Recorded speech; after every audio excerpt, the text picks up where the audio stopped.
Hi, Fairy Book Mama here. Thanks for joining me again. Today we're going to be reading Chapter 2 of Viking Tales. Let's get started. Chapter 2, The Tooth Thrall. When Harold was 7 months old, he cut his first tooth. Then his father said, "All the young of my herds, lambs and calves and colts that have been born since this baby was born, I this day give to him. I also give to him this thrall, Olaf.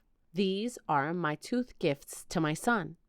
The boy grew fast, for as soon as he could walk about, he was out of doors most of the time. He ran in the woods and climbed the hills and waded in the creek. He was much with his tooth thrall, for the king had said to Olaf, "Be ever at his call." Now this Olaf was full of stories, and Harold liked to hear them. "Come out to Aegir's rock, Olaf, and tell me stories," he said almost every day. So they started off across the hills. The man wore a long, loose coat of white wool, belted at the waist with a strap. He had on coarse shoes and leather leggings. Around his neck was an iron collar welded together so that it could not come off. On it were strange marks called runes that said, "Olaf, Thrall of Halfdan." But Harold's clothes were gay. A cape of gray velvet hung from his shoulders. It was fastened over his breast with great gold buckles. When it waved in the wind, a scarlet lining flashed out, and the bottom of a little scarlet jacket showed.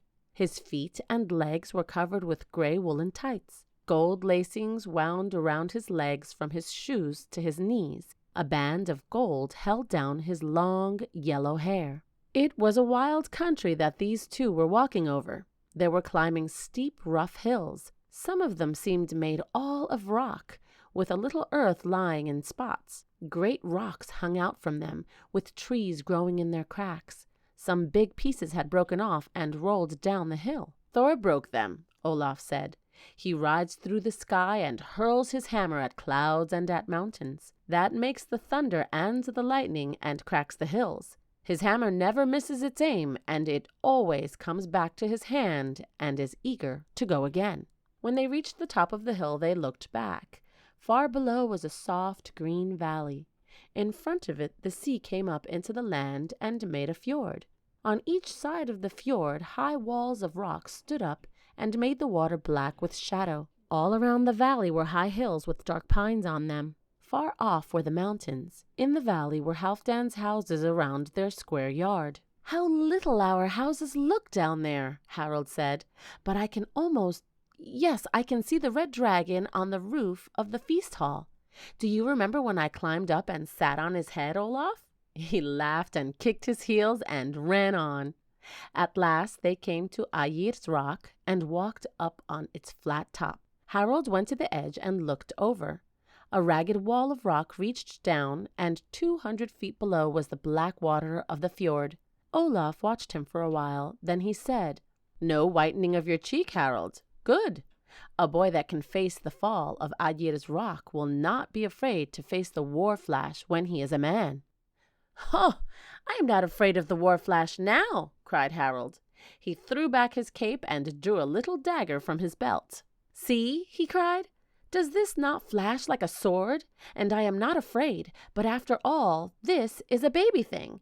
When I am 8 years old, I will have a sword, a sharp tooth of war." He swung his dagger as though it were a long sword. Then he ran and sat on a rock by Olaf. "Why is this Aegir's rock?" he asked. "You know that Asgard is up in the sky," Olaf said. "It is a wonderful city where the golden houses of the gods are in the golden grove. A high wall runs all around it. In the house of Odin, the All-Father, there is a great feast hall larger than the whole earth. Its name is Valhalla. It has 500 doors. The rafters are spears. The roof is thatched with shields. Armor lies on the benches. In the high seat sits Odin, a golden helmet on his head, a spear in his hand. 2 wolves lie at his feet. At his right hand and his left sit all the gods and goddesses, and around the hall sit thousands and thousands of men, all the brave ones that have ever died. Now it is good to be in Valhalla, for there is mead there better than men can brew, and it never runs out. And there are skalds that sing wonderful songs that men never heard. And before the doors of Valhalla is a great meadow where the warriors fight every day and get glorious and sweet wounds and give many. And all night they feast, and their wounds heal. But none may go to Valhalla except warriors that have died bravely in battle. Men who die from sickness go with women and children and cowards to Niflheim. There Hela, who is queen, always sneers at them, and a terrible cold takes hold of their bones, and they sit down and freeze. Years ago Aegir was a great warrior. Aegir the Big-Handed, they called him. In many a battle his sword had sung, and he had sent many warriors to Valhalla. Many swords had bit into his flesh and left marks there, but never one had struck him to death. So his hair grew white and his arms thin. There was peace in that country then, and Aegir sorrowed, saying, "I am old. Battles are still. Must I die in bed like a woman? Shall I not see Valhalla?" Now thus did Odin say long ago, "If a man is old and is come near death and cannot die in fight, let him find death in some brave way, and he shall feast with me in Valhalla." So one day Aegir came to this rock. "A deed to win Valhalla!" he cried. Then he drew his sword and flashed it over his head and held his shield high above him and leaped out into the air and died in the water of the fjord. "Oh!" cried Harald, jumping to his feet. "I think that Odin stood up before his high seat and welcomed that man gladly when he walked through the door of Valhalla." "So the song says," replied Olaf, "for skalds still sing of that deed all over Norway." End of chapter 2. Well, thanks for listening. Don't forget to hit that like button and subscribe, and hit the notification bell for when I post new videos, which is more often now. And I can't wait for you to join me again. Have a great day if you are up and still about, and have a great night if you're going to bed. Bye.